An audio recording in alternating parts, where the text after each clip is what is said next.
Vamos lá, pessoal, tudo bem? Tudo bem? Tudo em ordem? Olha que interessante. Parabéns, Gabriel Habib, pela sua explanação. Estão gostando, pessoal? Tem gente diretamente de Orlando, de férias, assistindo. Esse que está em Orlando, de férias, assistindo, não vai passar no psicotécnico de concurso, né? Meu Deus, brincadeira, brincadeira. Parabéns por estar de férias assistindo um debate. Bom, vamos diminuir um pouquinho as mensagens. Peço para diminuir, para não travar, tem muita gente assistindo,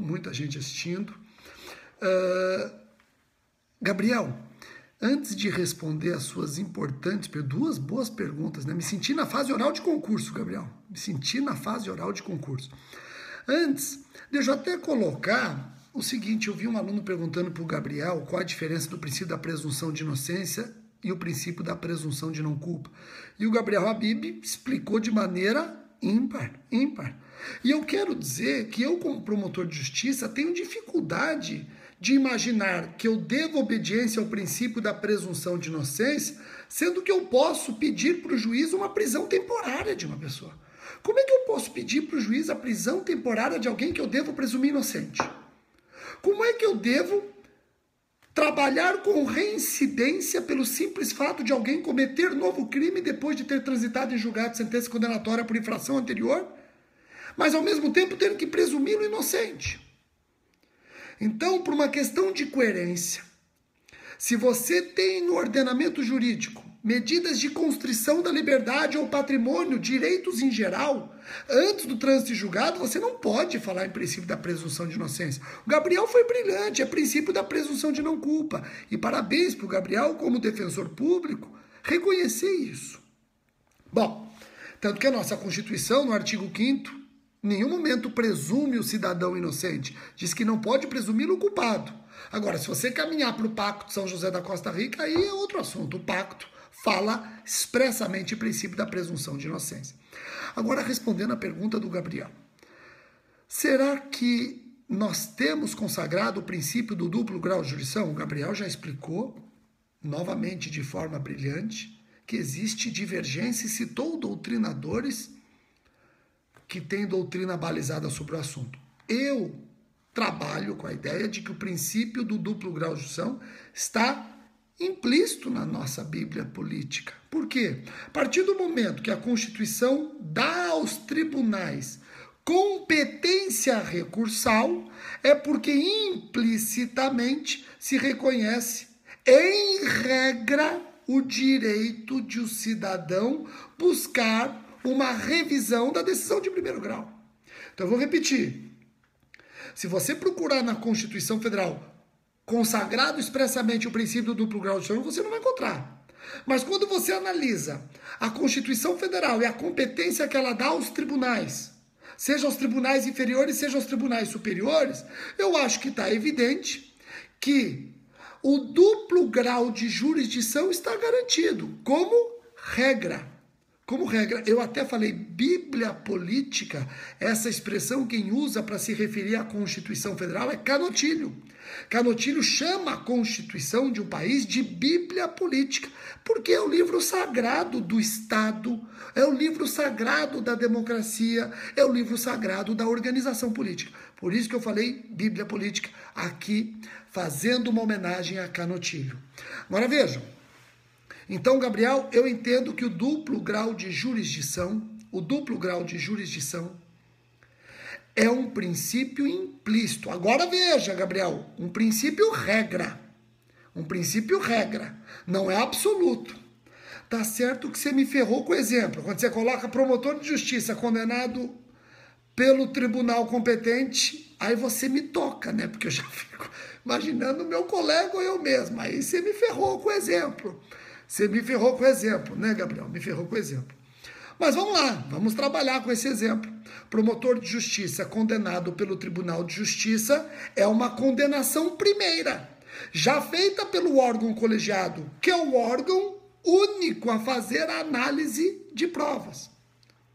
Aí o promotor, pelo fato de ter foro por prerrogativa de função, não significa que ele não possa se valer de recurso para o STJ ou para o STF. Mas o tribunal competente para analisar provas já analisou. E o promotor é condenado, e agora? Gabriel, eu entendo que esse promotor já pode ser objeto de execução provisória. Porque o foro por prerrogativa de função, em apertada síntese, ele tem ônus e tem bônus. Esse é o ônus.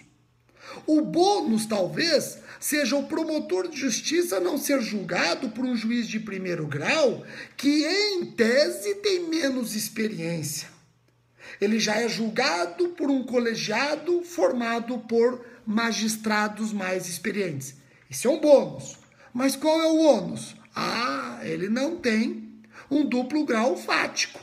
Ele só tem aquele julgamento e, se for condenado, já cumpre a pena. Pronto, acabou. A pena provisória. Tá ok? Então, lembrando que o duplo grau de jurisdição é um princípio regra. Ele admite exceções e, no caso do promotor de justiça, não é diferente. Então, o promotor de justiça, um juiz de direito, condenado pelo tribunal competente, ele pode recorrer para o STF ou para o STJ, mas esse recurso não tem efeito suspensivo. Então, eu posso já executar provisoriamente a pena. Guarda o que eu falei, eu sei que eu fui um pouco chulo, mas ajuda você que está estudando para concurso. O foro por prerrogativa de função tem ônus e bônus. Promotor, você teve o seu bônus. Você foi julgado por um órgão colegiado, formado por magistrados mais experientes. Agora você tem um ônus, qual é? Se condenado, você já vai estar sujeito à execução penal provisória. Então, Gabriel, já me despedindo de todos, e eu vejo que o pessoal gostou dessa iniciativa. Vamos fazer mais vezes, viu, Gabriel? E vamos fazer mais. E vamos torcer para todos os professores fazerem isso, que vai ajudar todos os concurseiros desse Brasilzão. Eu quero terminar fazendo uma pergunta para o Gabriel.